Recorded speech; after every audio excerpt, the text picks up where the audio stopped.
All right, everybody, welcome back for another deep dive. Yeah, welcome back. Today, we are tackling something that I think is super relevant to pretty much everybody. For sure.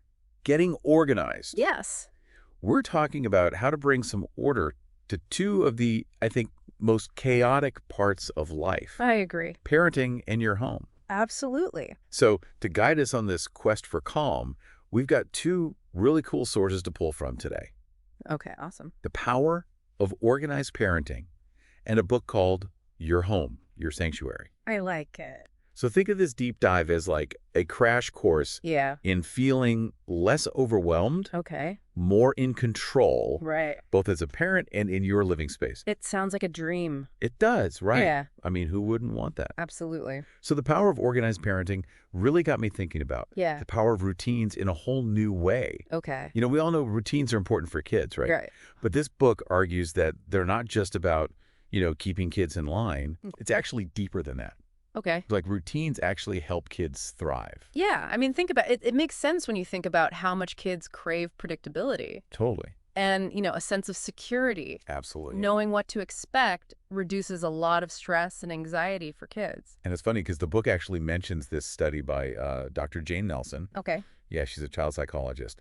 And she found a direct link between consistent routines and lower anxiety levels in kids. Yeah. It's like having that roadmap for their day, It's so true. helps them navigate everything. And I've noticed this even with my own kids. Yeah. The times when they're most like out of sorts Mm-hmm. is when like our schedule is off. Oh, for sure. If we're traveling or something's disrupted the routine, Yeah, that's when the meltdowns happen. absolutely. But I think the thing is like for a lot of parents, myself included sometimes, Yeah.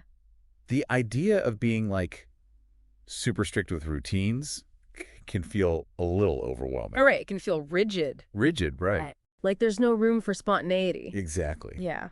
So how do you find that balance? Well, that's where the book gets really interesting because Okay. it talks about building in what they call buffer time. Okay, buffer time. Have you heard of this? I love this concept. It's brilliant. Yeah, tell me more about it. So basically it means you're padding your schedule Okay. with these little pockets of unscheduled time Okay. to allow for like the unexpected. I see. So it's like instead of scheduling things back to back to back, Exactly. you're intentionally leaving some wiggle room. Yes. I love that. So like, for example, let's say you have to pick up your child from school and then get them to soccer practice, Yeah. right? Instead of rushing from one to the other, you build in an extra like 15 minutes between. Right. That way, if there's traffic or, your kid needs a snack or just a moment to like decompress, Yeah. you're not completely thrown off.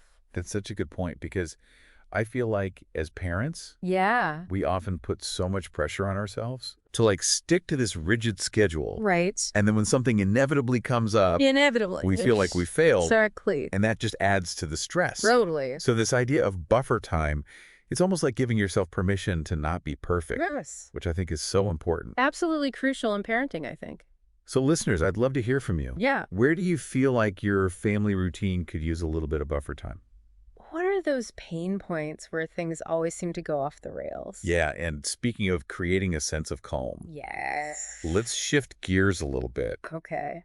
and talk about our own personal space. Okay. Our sanctuary. Our sanctuary, yes. This idea of home as a sanctuary Yeah.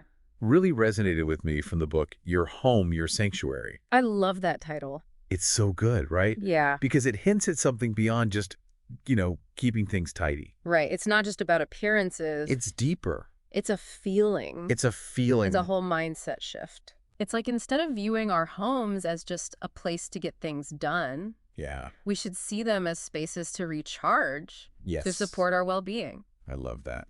And ironically, a little organization can go a long way in achieving that. Oh, absolutely. You're right. I know for me, when my kitchen counters are just piled with clutter, Oh, yeah. I feel this underlying sense of stress. Like I can't fully relax. Right. It's like this visual noise It is. that's constantly bombarding you. Yes. And then I'll finally take 15 minutes, clear it all off. Yeah. And it's amazing how much lighter I feel. Right. Like I can actually breathe. Exactly. And your home, your sanctuary, actually cites research on this. Oh, wow. It talks about how clutter actually bombards our brains with visual stimuli.